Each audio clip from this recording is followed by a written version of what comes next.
Salam dostlar, qubbilər haqqında yenə də qısaca məlumat vermək istəyirəm sizə. Dostlar, qubbilər durğun suları sevir.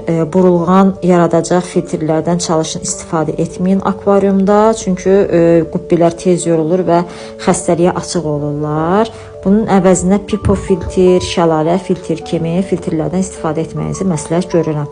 Və qubbilər yumuşaq suyu sevir. Ona görə də suyu codlaşdıracaq materiallardan istifadə etməyin.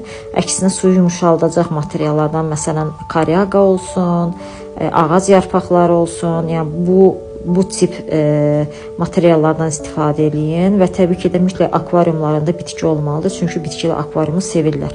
Və dostlar, qubbilərə çalışın bir yox, bir neçə yemlə qidalandırın.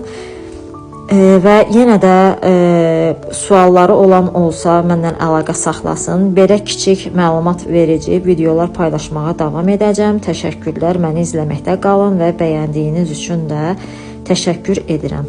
Sağ olun.